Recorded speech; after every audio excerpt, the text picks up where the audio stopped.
Kumusta mga kaibigan? Magandang buhay sa inyo. Welcome back na naman sa ating munting channel. Sa bidyong ito ay isa na namang pambihirang bagay ang pag-uusapan natin na kapag mayroon ka maaaring makatulong sa pang-araw-araw mong pamumuhay.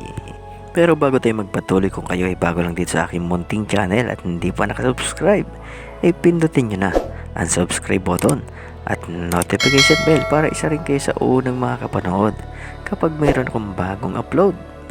So ayun na nga, nakikita nyo gaya mga dahon na iyan. So iyan gumagalaw dahil sa hangin, hinahampas siya ng hangin kaya siya gumagalaw. Pero alam nyo ba mga kaibigan na kapag kayo nakakita ng dahon, kahit anong dahon na gumagalaw, na hindi naman humahangin, hindi naman siya ginagalaw ng mga insekto o ng mga hayop sa kagubatan o hayop sa mga puno, kunin ninyo iyon. So siguraduhin nyo lang na kusa siyang gumagalaw kahit walang hangin. Kapag ka nga nakumpirma ninyo na gumagalaw siya kahit na hindi naman kalakasan ng hangin, siyempre natural may hangin at hindi naman mawawala ang hangin, dahil kung walang hangin hindi tayo makahinga na. Kailangan pa nating bumili ng oxygen para makahinga. So ayun nga, alam nyo naman ang pagkakaiba ng malakas na hangin sa paligid at ang mahina, So yung ang normal na hangin, yung medyo mahina, hindi kayang makapagpagalaw ng mga bagay-bagay, mga dahon-dahon o anong magagaang bagay. Subalit kapag malakas ang hangin, ramdam na ramdam kahit sa ating katawan, sa mga balat. Pag dumadampi ang malakas na hangin, ramdam agad.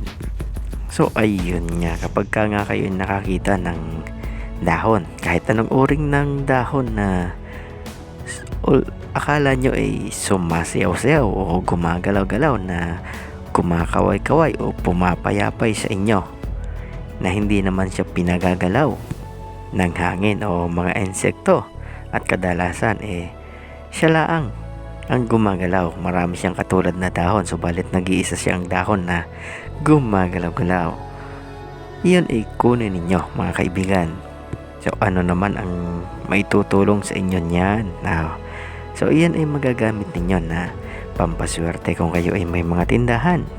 Ilagay nyo lang yan sa inyong mga tindahan, sa itaas ng inyong mga tindahan, at iyan ang kakaway o papayapay sa mga customer. Di nyo na kailangan pang maglagay ng mga sounds o yung mga radyo, ang tawag doon, yung mga nagsasalitang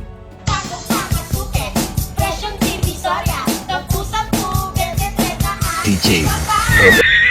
Hindi nyo na kailangan gumanon at hindi nyo na rin kailangan magtawag pa ng customer.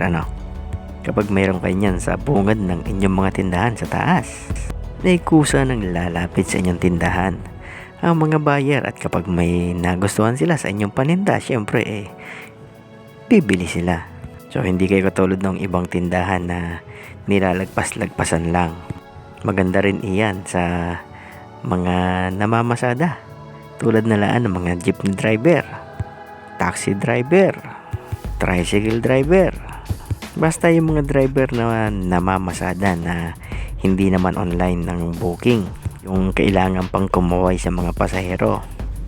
So maganda iyan doon, ilagay ninyo sa inyong mga pampasadang sasakyan, at yan ay makakatutulong sa inyo upang mapansin kayo ng mga pasahero. So hindi nyo na kailangan na magtawag-tawag pa ng mga pasahero, sila pa mismo ang kakaway sa inyo upang tigilan ninyo at sila sasakay. Maganda rin itong daladala ng mga mag-a-apply sa trabaho. Makatutulong iyan upang mahatak mo ang atensyon ng HR at ikaw bigyan ng priority, at hindi nasasabihing tatawagan ka na lang namin. So kadalasan ang ibang nag-a-apply gayaan, ang sinasabi ng ina-applyan tatawagan ka na lang namin. Subalit antay ka ng antay, walang tumatawag. So ayun na nga, kapag kayo nakakita ng gayon, kunin ninyo at patuyuin ninyo. Ilagay nyo sa plastic at ibalot nyo naman sa pula o kaya naman ay sa green na tela.